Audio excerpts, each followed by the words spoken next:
The operators of 2 Japanese nuclear facilities will take a closer look at active faults running directly beneath reactor buildings. They'll try to determine if there's a safety threat. The faults lie beneath Kansai Electric Power's Mihama nuclear power plant and the Japan Atomic Energy Agency's Monju experimental fast breeder reactor. Both are in central Japan.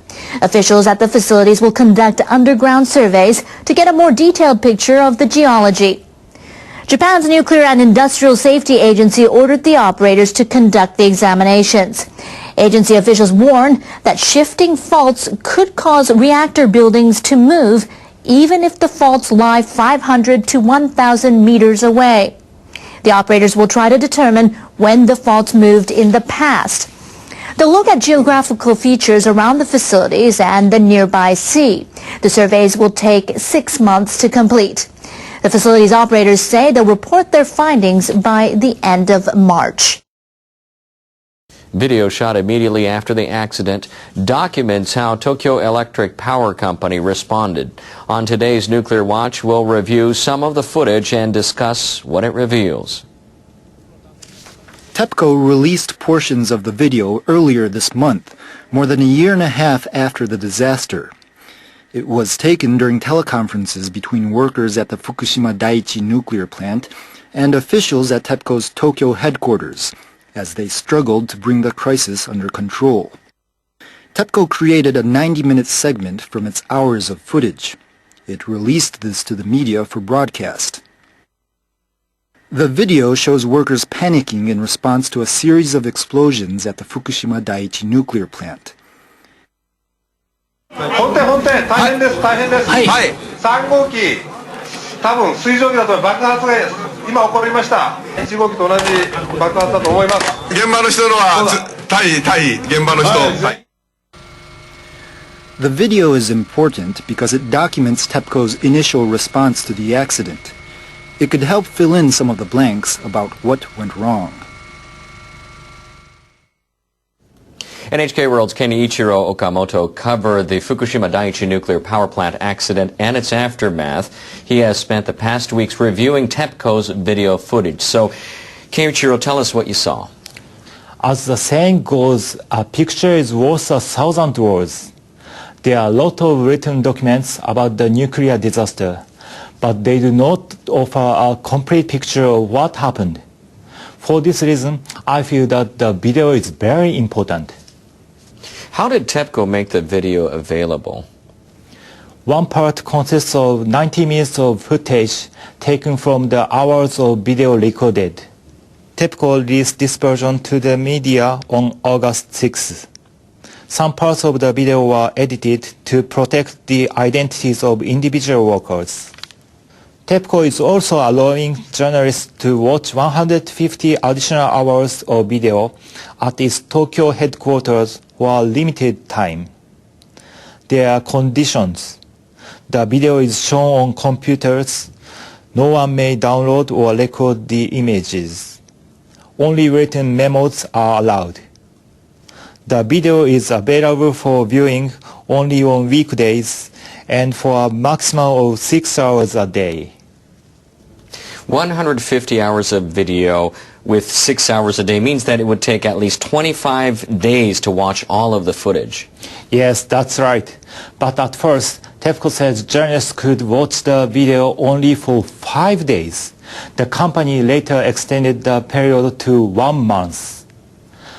I have discovered many things by watching the video. That was just after the number 1 reactor exploded.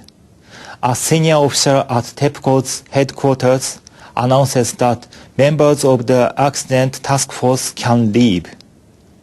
The video shows most senior members, including TEPCO's president, immediately leaving the room after the announcement.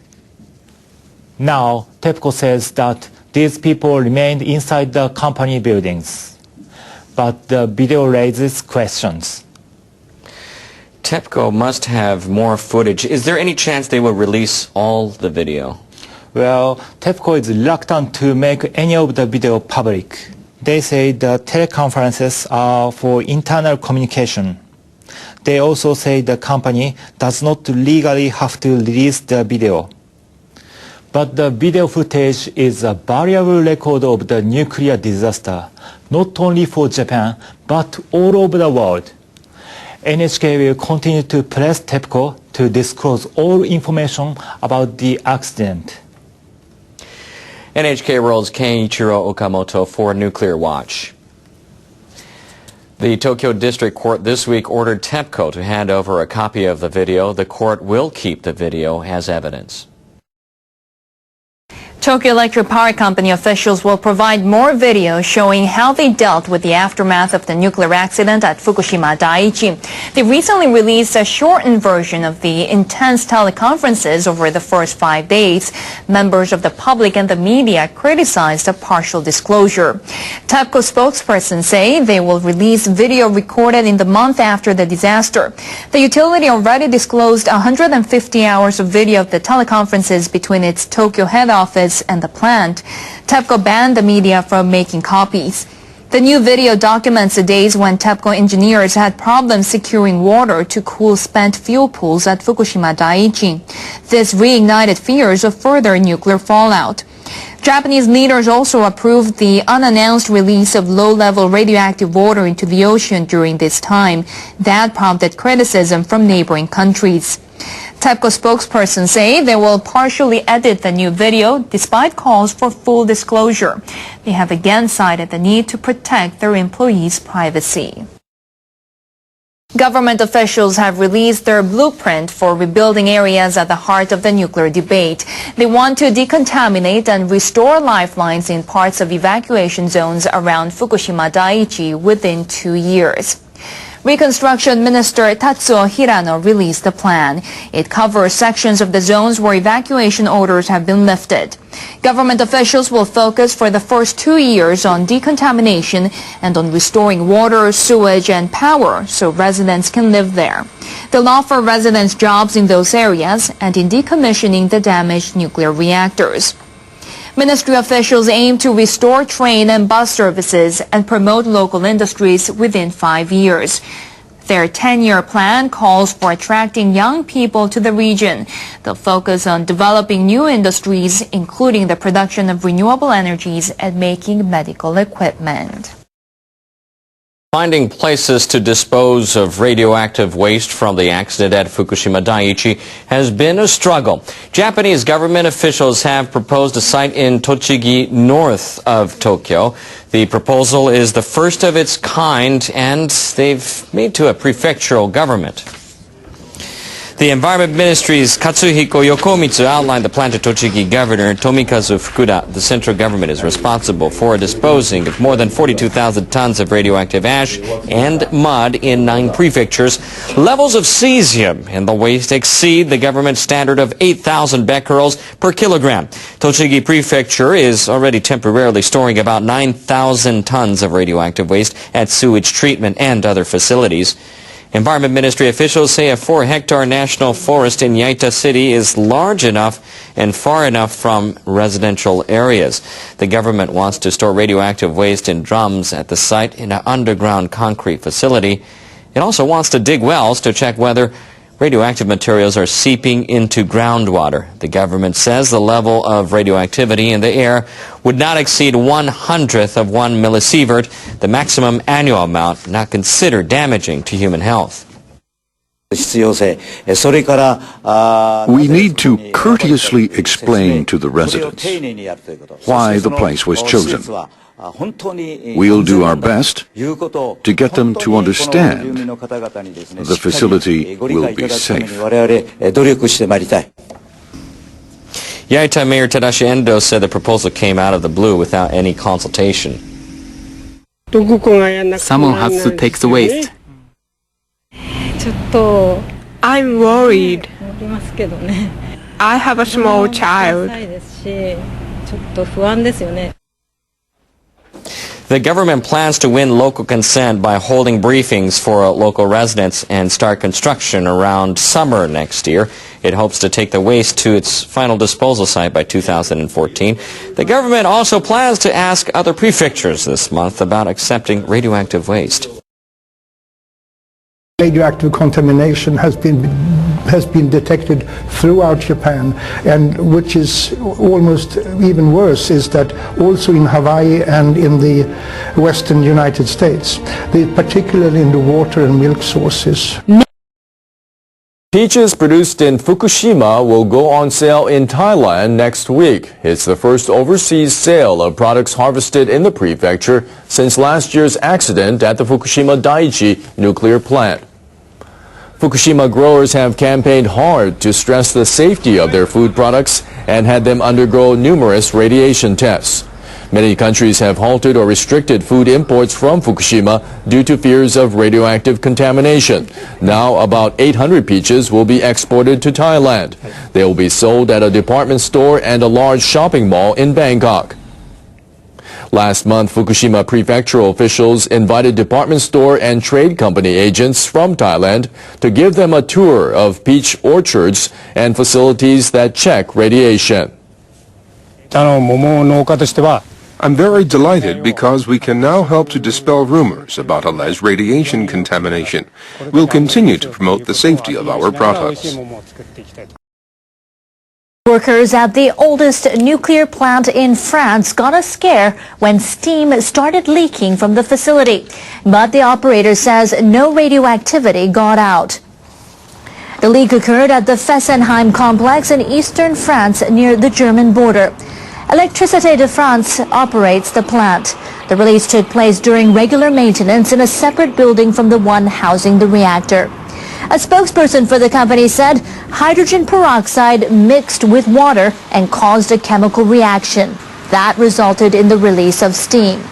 Officials from the plant's union say 2 workers were slightly burned. A small fire broke out at the 34-year-old plant in April. President François Hollande has pledged to close the facility during his term. The Japanese people's growing distrust of nuclear power now has a price tag. The industry ministry says it will cost more than $600 billion to go non-nuclear by the year 2030.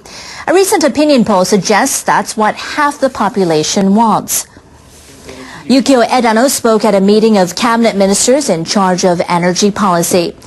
He said the cost of building renewable energy infrastructure would add up. He pointed to the expense of constructing generating facilities and power lines. Edano warned that immediately shutting down reactors would cut the power supply by 30%. He said going non-nuclear would weaken the country's bargaining position when buying oil and natural gas. The government has promised to draft a new energy policy. Ministers are working on scenarios for ending nuclear dependence while compensating for lost power generation.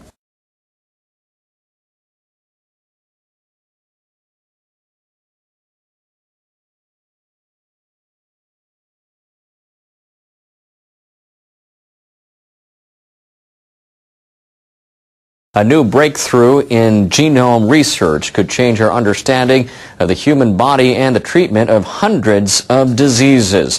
An international team of scientists announced its discovery on Thursday about our so-called genetic control panel. Researchers of the Encyclopedia of DNA Elements, or ENCODE project, found that some 80% of the genome triggers biochemical functions. It was previously thought only some 2% played such a role, with the rest being so-called junk DNA. By genetically sequencing 147 types of cells, the team tried to identify the function of each part of the genome. They found at least more than 80% of it performs biochemical functions such as switching on a gene to produce a protein at an appropriate time and location. Japan's researchers from the state-backed institute Riken say further study may lead to the discovery of new medicines and treatments for diseases caused by abnormal protein production. Such illnesses include cancer and dementia. A group of photographers plans to hold an exhibition on the March 11 disaster at the world's largest imaging equipment fair. The Japan Professional Photographer Society says it will show 116 photos at the event in Cologne, Germany. 73 professional and amateur photographers contributed the work. I hope these photos let people know about the tragedy and get them to think about how to escape such disasters. The group also plans to show the photos in other German cities.